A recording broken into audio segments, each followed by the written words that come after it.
Olá a todos, sejam muito bem-vindos e bem-vindas. Muito prazer ter você aqui, futuro ou futura oficial de chancelaria. Hoje estamos no sétimo encontro para falar de atualidades para o concurso de Ofchan, que vai acontecer em algumas semanas, expectativas aí no alto para esse último mês aí de preparação. Linguagem diplomática continua aqui com os encontros para falar de atualidades, né, sobre essa prova, esse tópico tão importante, inclusive, que representa uma parte importante da prova, né, que vai provavelmente diferenciar os candidatos.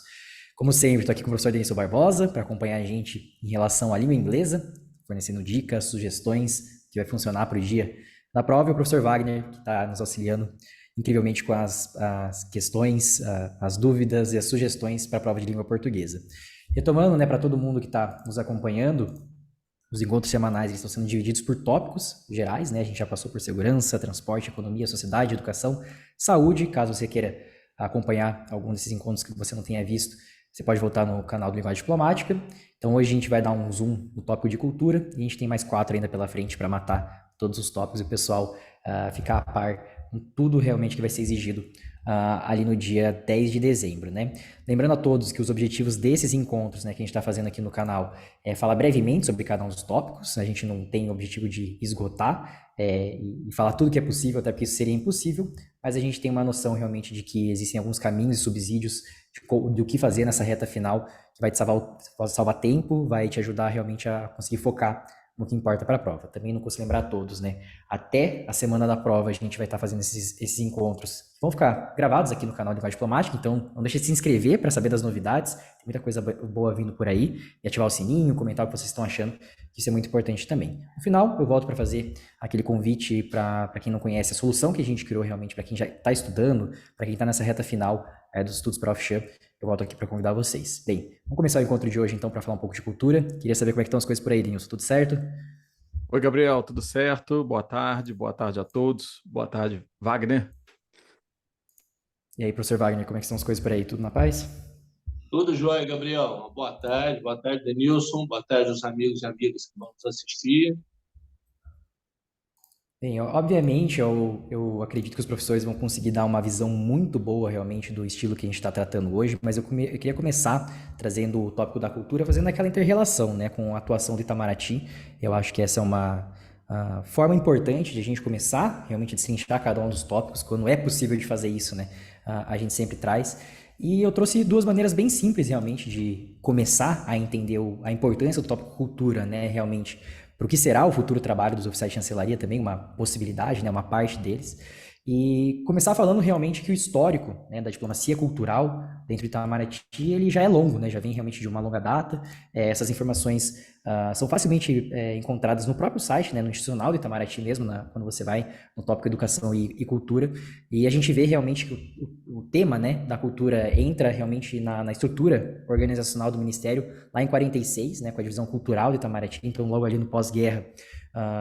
Não que iniciativas de diplomacia cultural não tivessem sido feitas antes dessa data, mas obviamente esse aqui é um marco importante que a gente tem já acontecendo há um bom tempo. Logo depois, o Departamento Cultural de Informações, essa é uma maneira diferente, inclusive, de trazer o tópico para dentro do Itamaraty, mas mais importante do que isso, acho que saber esse histórico, né, saber realmente que a cultura tá interligado com a atuação finalística do Ministério, é saber de uma inovação recente que a gente teve em 2022, que foi a criação do Instituto Guimarães Rosa, né? Instituto Guimarães Rosa é a unidade do MRE, que é responsável pela diplomacia cultural, e realmente o conceito, né, de diplomacia cultural aqui que a gente traz para dentro da Itamaraty é bastante amplo, né? É uma miríade de áreas que podem ser alcançadas, inclusive a divisão, né, que a gente tem realmente de como o Instituto Guimarães Rosa funciona, dá bem a entender isso, né? Então a gente tem ações de promoção da cultura brasileira no exterior, assuntos multilaterais culturais, né, principalmente em relação à atuação da Unesco, a cooperação educacional, várias unidades, né, de ensino realmente da língua portuguesa, a exemplo do que acontece com países como a França, que tem a Aliança Francesa, a Alemanha, que tem o Instituto Goethe, agora o Brasil tem um instituto para chamar de seu, que é o Instituto Guimarães Rosa, inclusive homenageando um dos grandes escritores da literatura brasileira, né, realmente que foi realmente o diplomata, o médico, o escritor, tudo aquilo, né, professor Wagner, que a gente sabe que destacaram esse escritor como alçou ele realmente aos grandes, né, da nossa literatura. Então, nada mais justo do que fazer essa homenagem realmente trazendo para a atuação de Itamaraty algo que fosse relacionado à cultura brasileira, para alguém que interpretou a cultura brasileira ali no século XX de forma tão esplendorosa, né, e majestosa. Mas eu acho interessante a gente começar a partir daqui, então, entender realmente que o tópico da cultura talvez seja algo que o pessoal, depois de aprovados no concurso, lide quase que diariamente, né? Uma possibilidade muito grande de realmente trazer isso. Então, a gente vai trazer agora a importância desse tópico no cenário global, entender realmente como isso pode aparecer na prova, quais tópicos estão pipocando por aí, entender um pouquinho também do cenário local, como é que a gente pode entender esse tópico dentro da prova e o que é importante realmente para o dia.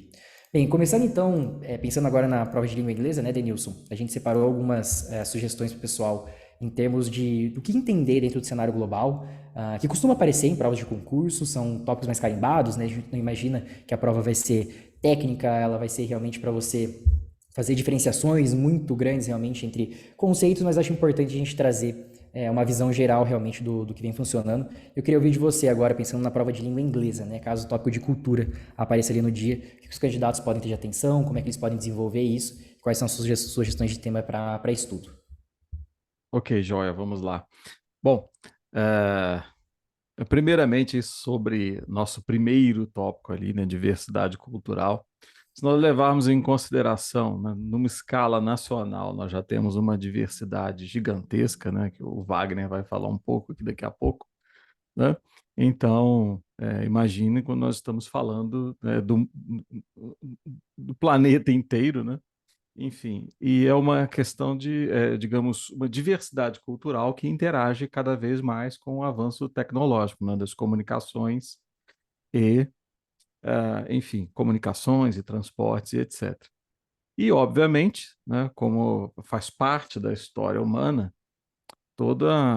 né, o ser humano sempre troca, sempre interage, absorve, ensina e aprende cultura, né? Então, essas são questões, né, que nós enfrentamos hoje numa velocidade mais rápida do que em qualquer outro momento da história, né?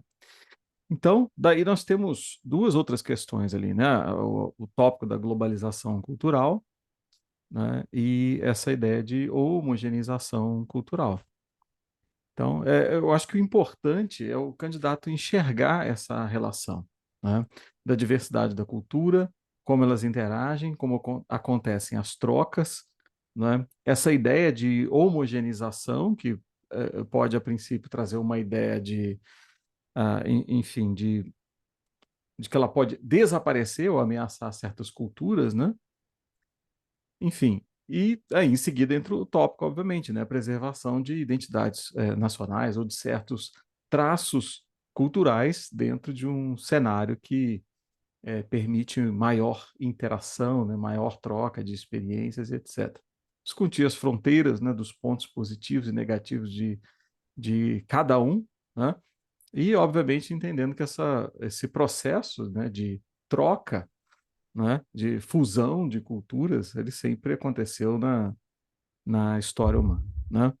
Então, nós temos aí os dois últimos ali, né? Preservação de identidades nacionais, arte e cultura, né? Então, elas estão cada vez mais, digamos, interagindo, né? E novas tendências culturais, né? Estão aparecendo, né? Então, nós observamos isso, né? Fenômenos, eu acho até interessante o exemplo né, como surgiu repentinamente, né, por exemplo, a questão do K-pop, né? Só para utilizar como exemplo aqui, né? Se popularizou entre os jovens e não era digamos, uma linha de jovens de alguns anos atrás em seguir, por exemplo, consumir qualquer tipo de produto cultural coreano, por exemplo, né? E que também, por seu lado, está ocidentalizado. Então, esse processo ele está no meio dessa questão de globalização, homogeneização cultural, novos atores, novas formas de interação, né? Acho que é importante pensar por esse lado, né? Que tipo de Com papel deve certeza, ser pensado, né? com certeza. Para conservar certos aspectos culturais, né? E, obviamente, entender como eles vão interagir.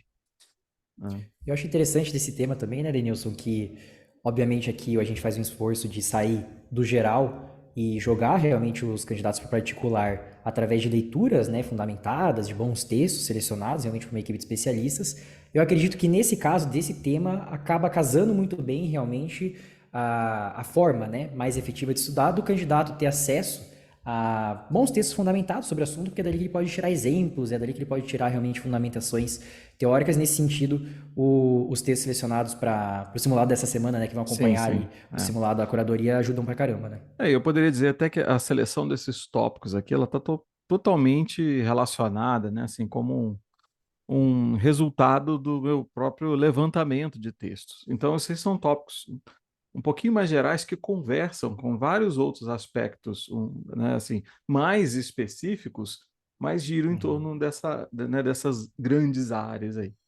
Então, acho que elas Com conversam certeza. muito bem, né? E quando você vai para essa questão de preservação da cultura, cultura nacional, identidades nacionais, né? Culturas, enfim, todos eles dialogam e ramificam em diversas áreas, né? Sem Então, dúvida. acho que são os pontos, né? Que eu acho que são relevantes para tocar numa diversidade significativa de aspectos, né? Já que a gente espera algo um pouco mais geral, né? E transversal para essa prova, né? Sem dúvida. E até tocando nesse ponto, eu queria entender de você, professor Wagner, agora pensando no que pode aparecer para a língua portuguesa, a gente faz essa aposta, é uma aposta mais didática, né, de dividir a importância do assunto no cenário global, local, mas obviamente só pode aparecer de maneira intercambiável, né, na prova de português e inglês, mas eu confesso que eu estava aguardando realmente chegar o dia desse papo para ouvir de você, né, o que a gente pode pensar em termos de cultura, as suas aulas, obviamente, né, as que a gente já viu para o concurso de diplomata, para o CACD, já ajudaram bastante, né, os candidatos a terem uma noção geral, realmente, é um tópico carimbado, inclusive, para aparecer no CACD, né, algo que se espera realmente de um candidato à diplomacia, que ele tenha conhecimento, até é exigido no conteúdo programático, né, da prova, mas obviamente aqui em Offshore a gente tem que ter um olhar um pouco mais direcionado, mas eu quero ouvir de você realmente, o que a gente pode pensar agora, pensando no cenário local que está funcionando aqui para o Brasil, o que está em voga realmente para a gente discutir, em caso apareça realmente no dia o tópico de cultura. Eu queria ouvir de você, por gentileza. Bom, vamos lá, né? Esse é um assunto do qual eu gosto demais. Eu tenho muitos anos de trabalho em torno disso. É um assunto naturalmente multidisciplinar, porque ele envolve sociologia, envolve antropologia, história, filosofia, artes, literatura, muita coisa. E aí, duas coisas que me ocorrem. Primeiro, a gente pensa assim, né? Como é que eu defino cultura? Tem um livro chamado O que é Cultura, do Clifford Geertz, um dos grandes estudiosos de cultura da nossa história. Ele começa a contar o seguinte, que ele saiu procurando definições de cultura e depois de um esforço danado ele achou 23 definições, depois de quando ele sintetizou. E mesmo assim ele achou demais. Aí mexeu e chegou a uma conclusão, uma definição da qual eu gosto muito. Cultura é uma rede de significados que você tece e na qual você mesmo cai. Você é a aranha e você é a mosca. Você está tecendo essa rede e você cai nela. Ou seja, nós geramos cultura e nós somos mergulhados na cultura. Bom, por que eu estou falando isso? A questão da cultura, que num primeiro momento o pessoal pode. Saúde é mais importante, educação. Não, quando a gente fala de cultura, a gente está falando de uma marca. Nós estamos falando de identidade, de constituição enquanto povo, de constituição enquanto sociedade. É aquilo que nos marca, né, dentro de uma possibilidade de construção de uma nação. E no Brasil, especificamente, isso é importantíssimo, por dois motivos. Primeiro, porque nós estamos falando de um país gigante, né? Um país com muito populoso, muito povoado, tem gente para todo lado, e extremamente miscigenado. O único país no mundo que reproduz essas condições como o Brasil são os Estados Unidos. É a mesma coisa, grande, populoso, povoado e miscigenado. Outros não têm as quatro condições. Essas quatro condições levam a gente a ter uma cultura extremamente diversificada, porque a gente vai ter uma marca diversificada. No século XIX, não sei se muita gente vai lembrar, época do romantismo no Brasil, você tinha a busca de uma marca nacional, né? Centrava-se muito no índio, a minha terra tem palmeiras onde canta o sabiá, né? Aquela coisa muito marcada na natureza, na selva, sendo que com o andar da carruagem a gente foi descobrindo que isso não bastava, que não era só isso o Brasil. O Brasil é sim floresta, é indígena, é selva, é natureza, mas não é isso. O Brasil é São Paulo, o Brasil é Rio Grande do Sul, o Brasil é sertão, o Brasil é Ceará, o Brasil é litoral baiano, por aí vai.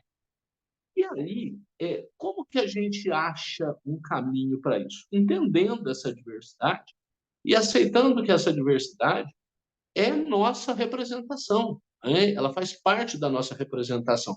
Aí vem o modernismo no século XX, explicando isso de uma forma muito melhor, né? Vem Oswald de Andrade falando sobre a antropofagia. A gente pega tudo, digere e aprende o que é o melhor, e fazemos virar nosso. Então, o forró é nosso, mas o rock and roll também é. Né? O piano é nosso, mas o tamborim também é. O Brasil é isso tudo e mais um pouquinho. E aí, se a gente não entende isso, nós vamos ter muita dificuldade para, pelo menos, partir de um ponto e entender o que seja a cultura brasileira. Vamos divulgar a cultura brasileira. Perfeito. Né? Ali a gente pensa no terceiro ponto, a preservação das culturas tradicionais, ela, ela tem e deve ser preservada, mas sem se tornar uma atitude xenófoba, né? Ah, não, eu vou banir tudo que vem de fora, eu vou excluir tudo que vem. Impossível, né? Nós temos aí uma grande corrente migratória na nossa formação. Como é que nós vamos abrir mão da cultura árabe, judaica, italiana, alemã, portuguesa, espanhola, todos os nossos contatos com a América Hispânica, né, com nossos vizinhos, foi toda a vinda de tantos povos africanos desde a época da escravidão e depois, né, e todas as inúmeras etnias indígenas. Isso tudo, como preservar isso sem fazer que isso vire um dogma, né? Que isso vire um pilar inquestionável? Essa é uma grande questão. Isso, por exemplo, seria uma discussão genial para ser feita dentro de um texto. Como valorizar tudo isso sem, tanto, se fechar, né? Se fechar para o mundo. Semana que vem a gente vai falar de tecnologia, são dois temas inerentemente ligados, né? Hoje a cultura passa pela tecnologia, não tem como, inevitável. E é legal você pensar também no segundo e no quarto ponto, a língua portuguesa enquanto unificadora desse nosso cenário cultural. Daí, né, minha pátria é minha língua, né? Caetano cantava, né? Tantos poetas falando sobre isso. Tem poesia do Manuel Bandeira, tem poesia do Mário de Andrade, valorizando a língua portuguesa, né, enquanto símbolo dessa nossa identidade. O que nos torna uma nação? A nossa língua. Né? Nós podemos ter as nossas diferenças. Sim, temos, e que bom que tenhamos. Mas a língua, de uma maneira ou outra, nos une. O sistema linguístico de comunicação é o que nos une e nos torna um povo especificamente. Um assunto que eu gosto, do qual eu gosto muito também, é a relação entre cultura e educação. Eu sou professor, como eu já disse, todos nós somos. Eu gosto demais de entender essa relação. A gente sempre falava, né, Ministério da Educação e Cultura, como se uma coisa, cultura sempre foi subordinado à educação. Isso é um erro. Né? Cultura, ela tem a ver com tudo aquilo que você vai levar até a educação. A educação pode, inclusive, aprimorar toda essa cultura, ela pode criar barreiras para essa cultura, ela pode ser grande parceira ou grande inimiga dessa difusão cultural, dessa preservação cultural. É um dos assuntos assim que eu mais gosto. Eu acho interessante demais a relação entre as duas coisas. E aí é fundamental pensar a preservação, sim, né, dos patrimônios histórico e artístico. Essa é uma discussão que a gente está sempre fazendo, né? Qual a importância disso, de valorizar monumentos, construções, a arquitetura das cidades? Isso é identidade, né? Quando a gente vê nas grandes cidades os casarões indo abaixo, isso é terrível. Né? Você pega, por exemplo, a casa do, vamos para a gente ficar num exemplo, a casa do Machado de Assis no Rio de Janeiro virou um estacionamento. A casa da Clarice Lispector em Recife está caindo aos pedaços, toda pichada, com o teto caindo. Isso é absurdo. Isso é um absurdo. Você está falando de Machado de Assis e Clarice Lispector, para ficar só em dois exemplos, você está falando de dois maiores escritores da literatura brasileira e que, inclusive, estão associados à nossa cultura. Como é que nós vamos falar de cultura brasileira sem falar de Grande Sertão Veredas? Absolutamente impossível. Como é que a gente vai falar de cultura brasileira sem falar de A Hora da Estrela? Absolutamente impossível. Então, pensar nisso, né? Não estou falando aqui no caso de escritores, mas você pode pensar nos monumentos também. Né? Temos um monumento aos bandeirantes na cidade de São Paulo. É correto depredar esse patrimônio? Ah, são assassinos, não sei mais o quê. Será que isso faz algum sentido? Sendo que, de certa forma, a gente vai descontextualizar todo um processo histórico naquele momento e tentar entender aquilo ali, que, além de tudo, também pode ser patrimônio artístico. Você pega, por exemplo, aquela grande escultura dos bandeirantes no Ibirapuera, é um patrimônio histórico, mas é artístico. Foi Vitor Brecheret, escultor número 1 do nosso modernismo, que projetou. Então, é uma discussão riquíssima, é uma discussão muito interessante. Eu penso, como nós já falamos em outros dados, tem ligação com outros assuntos. Nós podemos ligar claramente com educação, com tecnologia, com economia, sim. Sim, cultura pode estar ligada à geração de recursos, de dividendos. Turismo cultural está aí rendendo dinheiro para muita gente. Então, é um assunto que vale a pena estudar, vale a pena se aprofundar e tem muita coisa boa mesmo para ler sobre isso. Com certeza. Essa é uma das apostas realmente numa possibilidade quente, né? A gente não costuma falar isso para todos os assuntos que aparecem ali descritos no edital, né? Até voltando aqui para o pessoal relembrar novamente, mas a cultura é um deles, né? Tanto realmente na língua portuguesa quanto na língua inglesa, acreditamos que esse é um tópico que não deve ser menosprezado. O pessoal deve realmente ter alguns argumentos em mão e ter disponível realmente no dia ali algumas sugestões, algumas ideias realmente para convencer o examinador que está lendo o seu texto de que você é uma pessoa que sabe realmente o que está acontecendo tanto no mundo quanto aqui no Brasil. E já para a gente encerrar o nosso papo de hoje, né, eu gostaria de fazer aquele convite para o pessoal que ainda não conheceu a ferramenta do Linguagem Diplomática, para quem está estudando nessa reta final, a gente acaba reforçando isso cada vez mais conforme vai se aproximando o dia da prova, né? Mas o pessoal realmente que está nessa reta final, que está estudando, que está dedicado para o concurso, quer ganhar tempo, a ferramenta de simulados, acompanhada de curadoria de textos aqui do Linguagem Diplomática, realmente é o que está fazendo a diferença na preparação de muitos candidatos.